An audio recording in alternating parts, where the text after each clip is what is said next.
At kumpirmado raw, binabara nga sila ni Dodong. Hinalo raw sa pagkain ang parusa na binigay sa kanila. Sir John, tawagin niyo lang po akong Vincent. Ang isi-share ko sa inyo ay isang pangyayari dito sa aming barangay na nangyari mga ilang taon na rin ang nakaraan. Nasa early 2000 ito, mga 2002 o 2003 siguro. Di ko na matandaan ang eksaktong taon. Basta nasa high school pa lang ako noon. Dito sa amin, kilala ng mga lasinggero ang tatlong lalaking ito. Itago na lang natin sila sa pangalang Benjo, Marco at Lito. Okay naman ang tatlo sa pagkakaalala ko. Sadyang nagkaroon lang ng away si Benjo at nandamay yata ang dalawa sa paghihiganti sa kanya. Nasa tapat ng paborito nilang tambayan sa tindahan ni Aling Nena. Doon sila madalas umiinom at bumibili ng pulutan, mga chicherya, mani at kung anong ulam. Biglang lumapit kina Marco at Lito yung nakaaway ni Benjo. Tawagin na lang natin sa pangalang Dodong. Ayon sa kwento ni Aling Nena, nagbigay raw si Dodong ng isang plastik na inihaw na paa ng manok kina Marco at Lito. Dagdag pulutan daw yon kasi napasubra raw yung order niya at ayaw na raw kainin ng pamilya niya. Nakatingin lang daw si Benjo kay Dodong, pero si Dodong ay hindi sinalubong ang tingin niya. Nagpapasalamat naman sina Marco at Lito sa binigay na pulutan. Pagkatapos, nagmadali nang umalis si Dodong.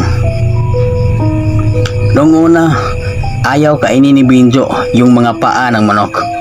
Sina Marco at Lito lang ang namumulutan. Sabi pa raw ni Benjo, baka may lason yan kasi nga nakaaway niya si Dodong. Pero habang tumatagal at lumalalim ang kalasingan, nakalimutan na rin siguro ni Benjo na galing sa kaaway yung pagkain at sumali na rin siya sa pagkain. Nakauwi pa naman silang tatlo sa kani-kanilang bahay. Pero kinabukasan, isa-isa na silang dinala sa ospital dahil sa matinding sakit ng lalamunan at pagdurugo. Umiiyak talaga si Benjo. Sabi niya, parang may matulis na bagay na kumakalaskas sa lalamunan nila. Ubo sila ng ubo at kapag dumudura sila ng dugo, may kasamang maliliit na piraso ng laman. Ini-x-ray silang tatlo. Wala naman nakitang duguan o foreign body sa lalamunan. Halos hindi na makapagsalita ang tatlo dahil sa sobrang sakit, kahit humihigop lang ng laway. Kapag umiinom daw ng maligamgam na tubig, medyo nawawala yung kirot. Si Benjo, hindi pa alam noon na pari-pariho silang nasa ospital ni na Marco at Lito. Nalaman lang nila nang sabihin ng isang nurse na parang may epidemic na raw dahil tatlo na silang dinala na may parihong sintomas. Doon lang nila napagtanto na pareho silang iniindang sakit. Doon din napag-ugnay-ugnay ng asawa ni Benjo ang nangyari. Nalaman niyang si Dodong pala ang nagbigay ng pulutan noong gabing iyon. Agad nang napagbintangan si Dodong at sinugod siya ng mga kapatid ni Benjo sa bahay nila, pero wala na silang nadatnan doon. Sabi ng ilang kapitbahay, 2 araw nang wala sa bahay ang pamilya ni Dodong, mga anak at asawa. Si Dodong mismo noong nakaraang gabi pa raw umalis. Lalo tuloy tumibay ang hinala na may kinalaman si Dodong sa nangyayari sa tatlo. May nagsabi pa nga na baka binabarang ni Dodong si Benjo at nadamay lang ang dalawa. Kinabukasan, 2 albularyo ang tinawag para tingnan si Benjo at kumpirmado raw binabara nga sila ni Dodong. Hinalo raw sa pagkain ang parusa na binigay sa kanila. Sa sobrang tindi, hindi na kayang tulungan ng 2 albularyo. Nagsimulang dumumi ng maliit na itim na salagubang ang tatlo.